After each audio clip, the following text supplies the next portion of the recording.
तो उस समय वहां भीलवाड़ा के पास में बिजौलिया है, बिजौलिया के राजा चंद्रवीर सिंह जी थे और उस जमाने में सबसे अच्छी गाड़ी राजा चंद्रवीर सिंह जी के पास थी। और चंद्रवीर सिंह जी से जाके मिले और उनसे सिर्फ इतना सा निवेदन किया कि हम आपकी गाड़ी से हमारे गुरुदेव आ रहे हैं, उनको स्टेशन से ये किसारा तक लाना चाहते हैं, ये किसारा तक लाना चाहते हैं। बोला इस यकी के बाबा आ रहे हैं, उनको क्या पता वो क्या जाने। बोला यकी जो कर आ रहे हैं उस यकी के महाराज आ रहे हैं। बोला हाँ यकी के महाराज आ रहे हैं। तो उनको तो मैं ही लेके आऊंगा, तो मैं लेके आऊंगा। उन्होंने क्या कहा, उनको मैं खुद लेके आऊंगा। और ये रहा खुद राजा चंद्रवीर सिंह जी गाड़ी ड्राइवर के खुद चला के, खुद गाड़ी चला के गुरुदेव को लेने के लिए रेलवे स्टेशन गए। और भी कार्यकर्ताओं की गाड़ियां थी। गुरुदेव रेलवे से आए, जनरल टिकट से आए, जनरल टिकट से उतरे और उतर करके उनको लेके कार्यकर्ता स्टेशन से बाहर लेके आए, बिजली वाला गाड़ी में बैठाया। तो गाड़ी में एक तो सीट पीछे होती है, एक ड्राइवर के बगल में होती है। गुरुदेव के हाथ में बिस्तर था, पेटी थी एक छोटी सी, वो तो रखा पीछे सीट पर और आगे राजा चंद्रवीर सिंह जी के बगल में बैठे। बगल में बैठे हुए उन्होंने ये नहीं पूछा कि बेटा गायत्री मंत्र जप करते हो या नहीं करते हो। उन्होंने ये नहीं पूछा कि आप क्या करते हो क्या नहीं करते हो। उन्होंने क्या पूछा, बेटा कितने बच्चे हैं, क्या कर रहे हैं, परिवार स्वस्थ है, माँ बाप है नहीं है। आप कभी भी जाओगे, आप दीदी के पास जाओगे, कल माता जी के पास गए थे या कभी गुरुदेव के पास गए थे, आपसे ये पूछा मिशन कैसा चल रहा है, कभी ये पूछा आपके कार्यक्रम कैसे हो रहे हैं, पूछा क्या किसी कार्यकर्ता से? नहीं ना। क्या पूछा, बेटा स्वस्थ है, परिवार में सबको सब मंगल है। ये आत्मीयता थी गुरुदेव की। और उसी आत्मीयता से उस राजा को किसी ने नहीं पूछा अपने जीवन काल में माँ बाप को बुलाने के बाद कि तेरा क्या हाल चाल है। जनता समस्या लेके तो पूछ जाती, हमको नहाने नहीं है तो नहा दे दो, हमारे पानी नहीं आ रहा है तो पानी डलवा दो, हमारे जानवर भूखे मर रहे हैं, अकाल पड़ गए, घास नहीं होते घास डलवा दो, है हमारे यहाँ वो सार्वजनिक रूप से कार्यक्रम करते हैं, ब्याह शादी करते हैं तो ये धर्मशाला हमारे लिए बनवा दो, हमारे अलग से जाकर मोहल्ला में कुआं खुदवा दो। ऐसी समस्या वाले तो बहुत जाते थे। आज तक उनको ऐसा व्यक्ति नहीं मिला जिसने ये पूछा हो बेटा तेरा क्या हाल है। गुरुदेव ने पहली बार पूछा, गुरुदेव से उनका मन लगा तो गुरुदेव को छोड़ के वहीं यकीशाला में रुक गए। यकीशाला में उस दिन कलश यात्रा हुई थी। कलश यात्रा के बाद गुरुदेव को किसी जगह ठहराया गया था। उसी गाड़ी से गुरुदेव को वापस छोड़ने गया, उस मकान पे छोड़ा तो गुरुदेव ने क्या कहा उससे,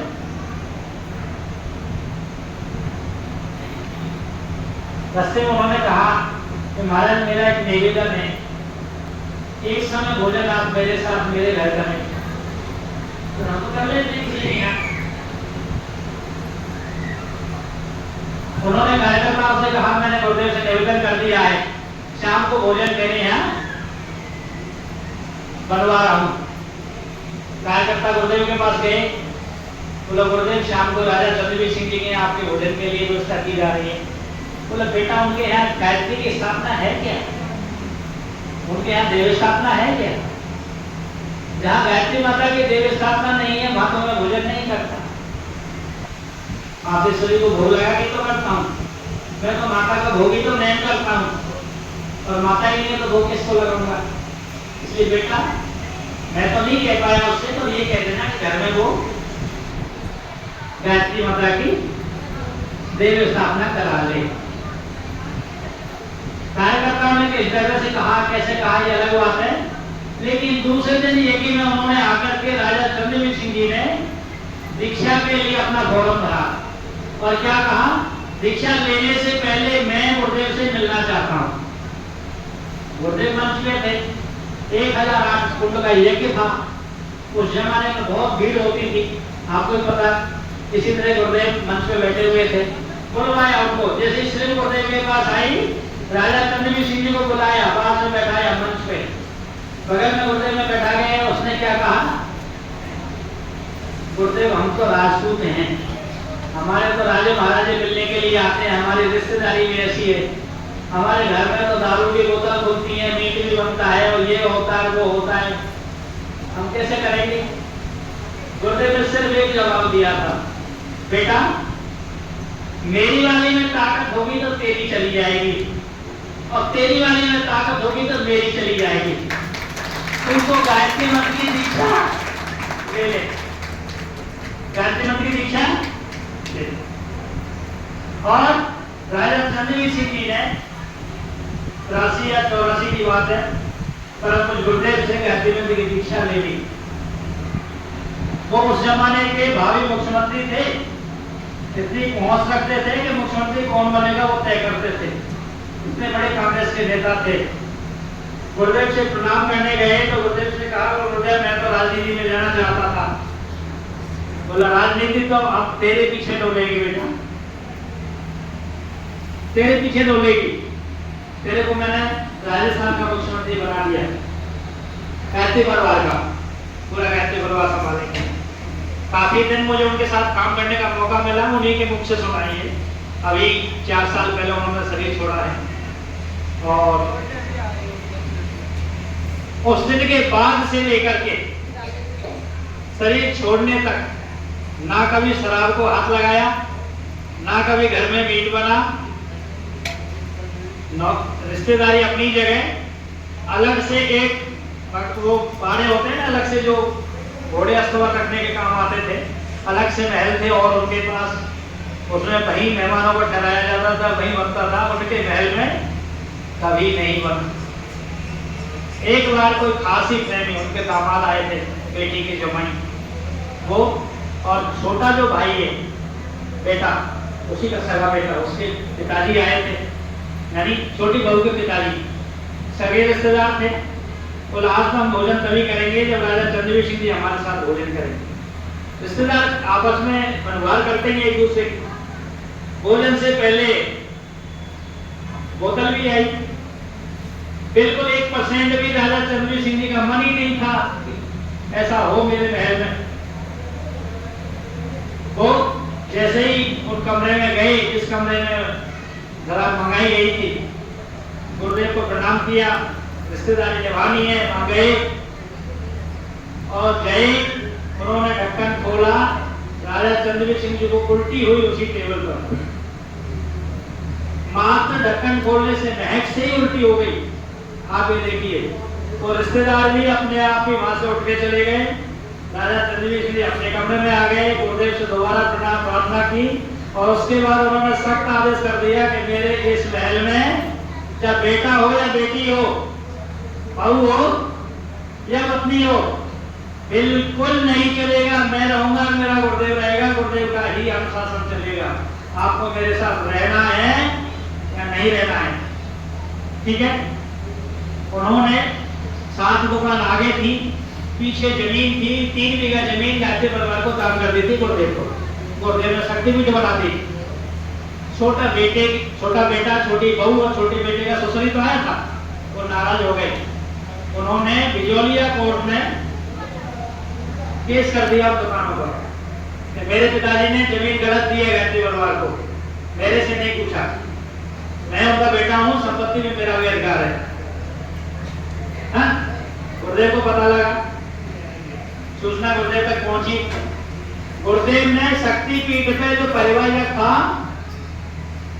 उसके जरिए ताला चाबी राजा चंद्रवीर सिंह जी के यहाँ पहुंचवा दी है, छोटी वाली बेटी महारानी के पास, छोटी वाले बेटे के पास। तो गायत्री परिवार ने पूरी शक्तिपीठ आपको सौंपी, आधी नहीं, आप तो पूरी संपत्ति के मालिक हो। पूजा मैं करूंगा केवल, लेकिन शक्तिपीठ का सारा काम आप संभालोगे, सारा काम आप संभालोगे। आओ, नहीं आपत हो गई भाई, हमारे गांव में 5 पंडित एक हो रहा है, महाराज आप उधारोगे। छोटे राजकुमार साहब नहीं आ रहे तो महारानी जी, छोटी महारानी जा रही है, मंच पे जा रही है, तिलक हो रहा है। अब तिलक मंच पे बैठ करके तो अच्छी बात करेंगे, वहां दूसरे रिश्तेदार और राजपूत भी आते हैं। एक बार एक पौराणिक बोलते हैं हमारे यहाँ, कंवर रानी कहते हैं, जो राजा के बेटाओं की पत्नियां होती कवरानी कहते हैं, दूसरी कवरानी ने पूछ लिया, उदयपुर महाराज की आई थी, यज्ञ में आई थी, वो तो उदय भीलवाड़ा घूमने आई थी। बोलो कवरानी आप भी खाती पीती हो, लेती हो कि नहीं लेती हो? वो मंच से उतरी, उन्हीं से पूछ लिया कि केवल माइक से भाषण ही देती हो बैठ के, आप भी खाती पीती हो कि मंच से केवल देती हो, लोगों का अच्छा समझाती हो? देखिए गुरुदेव कैसे किसी का काम कराते हैं। राजा चंद्रवीर सिंह ने कोई शब्द नहीं कहा, बेटे दोनों बराबर, उसके पारिवारिक मामला था, उसको इतनी फीलिंग आई, दोनों पति पत्नी शांति बुझ गए, गुरुदेव थे मौजूद, दोनों ने दीक्षा ली, गुरुदेव के सामने संकल्प लिया, छोटे बेटे बहू ने और बहुत काम किया किसान का उन लोगों ने, आज भी है। और अभी परसों ही एक और जमीन वहां रजिस्ट्री हुई है, मुझे टेलीफोन आया था, मुझे जाना था, मेरी जगह पे भी भरतपुर से एक भाई गए हैं श्याम सिंह जी, उनको भिजवाया गया था, दादा शांति मुझसे तोड़ी गई थी, इसलिए मुझे ये रेफरेंस याद आ गया कि गुरुदेव ने जिसको अपनी छाती से लगाया है ना, उसको जमीन से उठा के काम पहुंचा दिया। बिल्कुल किताब पढ़ना नहीं जानता है, बांसवाड़ी का व्यक्ति है, आधी धोती पहनता है, घुटने के ऊपर रहती है, ऊपर से शरीर उगाड़ा रहता है, आदिवासियों का गुरु है एक तरह से, लेकिन उसने अब तक 36,000 लोगों को दीक्षा करा दी, 36,000 लोगों को। उसे मारवाड़ का संत कहा जाता है आज की तारीख में। 36,000 आदिवासियों को दीक्षा ही नहीं करा दी। वो आदिवासी यदि गायत्री मंत्र से नहीं जोड़े होते तो दारू पी रहे होते, जानवर मार के खा रहे होते, कितने लोगों को अच्छे रास्ते पे चला दिया उसने। अभी 2 साल पहले चिन्मय भैया गए थे बाड़मेर, उसने उन्हीं के लिए स्पेशल प्रोग्राम बनाया, उनकी 3,000 से ज्यादा लोग दीक्षा लेने वाले थे, वो रात को आ गए थे, रात को, एक दिन पहले रात को आ गए थे, रात को यज्ञशाला में आके बैठ गए थे। चिन्मय भैया पहले पहुंचे थे तो यज्ञशाला देखे हमें, यज्ञशाला में जाके देखे तो शाम को 8 बजे लोग बैठे हुए थे, बोले ये क्या कर रहे हैं? बोलो सुबह का इंतजार कर रहे हैं आपके दीक्षा लेने, सुबह का इंतजार कर रहे हैं। तो कहां कहां जाकर के अभी हमारी एक पत्रिका निकलती है जो टीवी पे आती है, योग प्रभा, योग प्रभा कभी देखा हो तो? योग प्रभा के नाम से, उसमें एपिसोड में खुद चिन्मय भैया ने कहा अफ्रीका गए थे, कीनिया, अफ्रीका में, कीनिया में, कीनिया में कोई यज्ञ था 108 कुंड यज्ञ का, और उन्होंने कहा कि जिन लोगों ने दीक्षा लेनी है वो यज्ञशाला के बीच में जो सामने जगह रहती है, दोनों तो रास्ता जैसा रहते हैं, बीच वाले रास्ते में आ जाइए, वो दीक्षा ले लीजिए, और जिन्होंने पहले से दीक्षा ले रखी है वो उन लोगों पे बैठे रहिए। बहुत सारे लोग पहले से दीक्षा लिए हुए बैठे थे, थोड़े से लोग उसमें आए, उनसे पूछा कि आप लोगों ने? बोला हमने दीक्षा ले रखी है। बोला आपको दीक्षा किसने दी?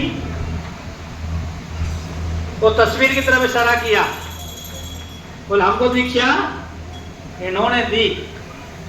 ठीक है, उस वक्त तो वो सुन के आ गए चिन्मय भैया, टोली जो गई थी, भटनागर जी थे उस टोली में, हमारे त्रिपाठी जी थे, लेकिन उनके दिमाग में एक बात आई कि गुरुदेव तो कभी कीनिया गए ही नहीं, जिन जिन देशों में गुरुदेव गए थे उनका तो पता है। उनके मन में ये आई, आके उन्होंने रिकॉर्ड देखा गुरुदेव कहाँ कहाँ गए थे, कहाँ नहीं गए। फिर हमारे भटनागर जी और त्रिपाठी जी ने उन्होंने दोबारा प्रोग्राम बनाया, दोबारा गए कीनिया में, कि शायद कैसे कह दिया हो उन लोगों ने, एक एक बंदे से मिले और उन्होंने कहा हमको गुरुदेव ने दीक्षा दी है, और गुरुदेव यहाँ आए थे।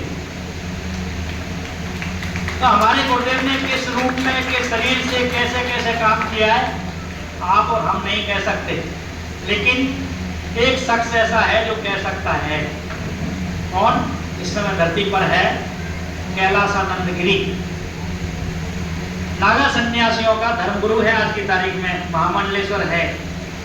कुंभ में कहा है उसने कि यदि इस धरती पर पंडित श्री राम शर्मा आचार्य नहीं आया होता तो कलयुग विदा नहीं होता। इसलिए आप जब भी कोई मंत्र की साधना करें, पहले आप गायत्री मंत्र की माला करेंगे, इसके बाद और कोई भी साधना करेंगे।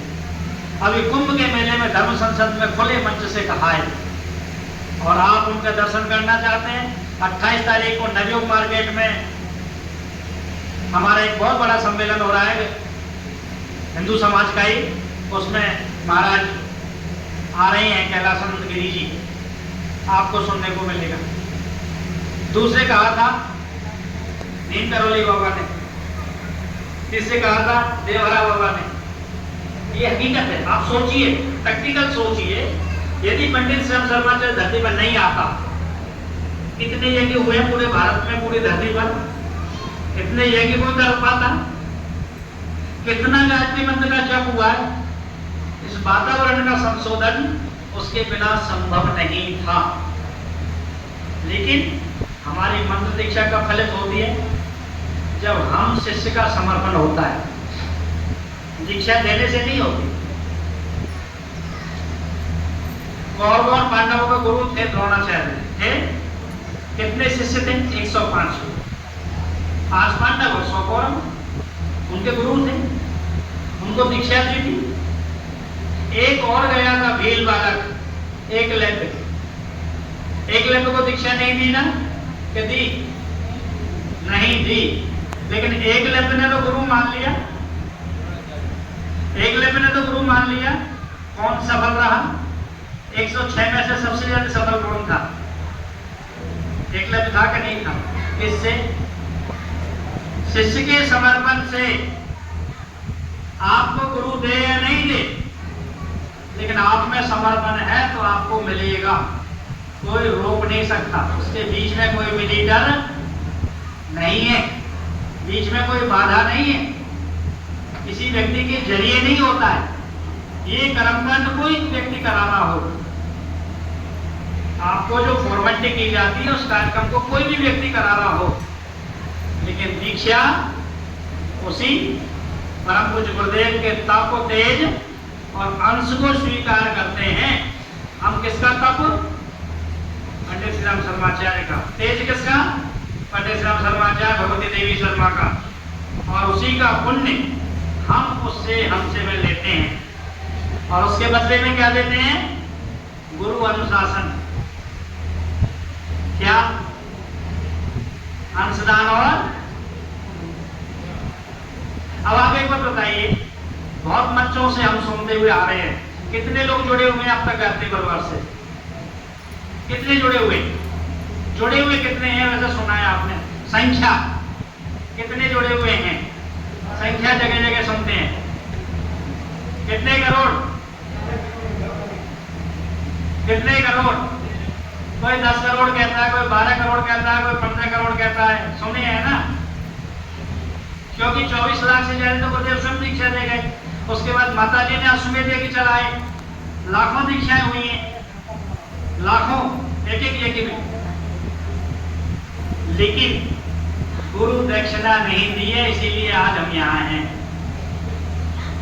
अब ये मानिए 12 करोड़ जुड़े हैं, 12 करोड़ यदि गुरु दक्षिणा के रूप में अंशदान और समयदान दें, कितना समयदान? महीने में 4 घंटे, ज्यादा तो नहीं है ना, गुरुदेव ने तो 1 घंटा रोज कहा है, पर ज्यादा नहीं तो महीने में 4 घंटे, हर रविवार को 1 घंटा किसी न किसी व्यक्ति के पास जाएं, गुरुदेव की बात बताएं, गायत्री परिवार की बात बताएं, उनके घर परिवार के समाचार पूछें। जब उसको कभी मुसीबत आए तो सबसे पहले आपको फोन करे, तो आप गायत्री परिवार के हो, आप में संवेदना है, आपको गुरुदेव और माता जी ने इंसानियत दी है। और इतना हम नहीं कर रहे हैं तो हम गायत्री परिवार के नहीं कहलाने का हक नहीं है। कितने लोगों से मिलती है दीदी जाते हैं जब? कितने टाइम देती है? माता जी के पैर सूख जाया करते थे बैठे बैठे, सुबह बैठते थे 8 बजे 3 बज जाते थे, कभी 12 बज जाते थे, कभी 3 बज जाते थे। जब कागजों को साइन कराने जाते थे तो बगल में रखवा ले, 3-3 बज जाते थे, 3-3 माता जी के टाइम पर। लेकिन उन्होंने मिलना नहीं छोड़ा, और हम किसी से मिलने के लिए 10 मिनट का समय नहीं निकालते हैं। क्या बुरी चीज है ये? जो हमको प्रसाद मिला है बुरा है अच्छा है, ये अच्छा है तो बांटना पड़ेगा कि नहीं बांटना पड़ेगा? बांटना पड़ेगा। और यदि हम 12 करोड़ को छोड़िए, आधे भी लोग इसको मान लें, 600 करोड़ लोग भी मान लें, 6 करोड़ लोग भी मान लें, और महीने में एक आदमी को हम गुरुदेव का संदेश सुना दें, वो माने या नहीं माने? कितने होंगे? महीने भर साल भर के 10 आदमी, 2 और छोड़ दीजिए आप, दिवाली पड़ेगी, होली पड़ेगी, कभी हारी बीमारी, किसी ब्याह शादी में चले जाओ आप, 2 महीने और छोड़ दो, 10 महीने, 10 व्यक्ति, 6 करोड़ के 60 करोड़ होंगे कि नहीं होंगे? और एक बार और करेंगे तो 60 करोड़ बल्कि 10 करेंगे तो 600 करोड़ हो जाएंगे कि नहीं करेंगे? इस पूरे विश्व की जनसंख्या 800 करोड़ है। हम चाहें तो गुरुदेव का संदेश मात्र 2 साल में घर घर पहुंचा सकते हैं। किसने रोक रखा है मिशन को? गुरुदेव को घर घर जाने से किसने रोक रखा है? अभी हमारा ज्योति कलश आया था, कितने लोग उनसे पूजन के लिए निकल के आए थे, लेकिन उसके बाद फिर जगाने जाना पड़ेगा, फिर जगाने जाना पड़ेगा। हम फिर याद दिलाने के लिए दीक्षा भले ही 4 व्यक्ति ले रहे हो, आपने जो मंत्र दीक्षा ले रखी है उसका लाइसेंस रिन्यूअल हो रहा है। इसीलिए गांधी जयंती, गुरु पूर्णिमा, बसंत पंचमी को आपको बुलाया जाता है। गुरुदेव अपने पास बुलाते हैं, याद दिलाते हैं आपको कि बदलो वरना, सावधानी हो बदल रहा है, बदलो वरना। बस अब समय नहीं बचा है, आप अपना निर्धारण कीजिए और स्वयं कीजिए, इसमें कोई बीच में बाधक नहीं है। चाहे झोला लेके निकलिए, चाहे बलिवेश का पात्र लेके निकलिए, बहनों को बलिवेश सिखाइए, चाहे जो बहन आपके आसपास हैं जो गर्भवती हैं उनको पुंसवन की बात करिए। आपको कराना नहीं आता, शक्तिपीठ को सूचना दीजिए, हमारी बहनों को सूचना दीजिए, जिससे संपर्क उसको बताइए, उसका पुंसवन संस्कार कराइए, तभी तो अच्छी आत्माएं धरती पर आएगी। वो अच्छी आत्मा धरती पे आएंगे तो अपना काम करेंगे, ये नितांत आवश्यक है। तो उसी के साथ हम आज अभी आपका दीक्षा संस्कार शुरू करते हैं।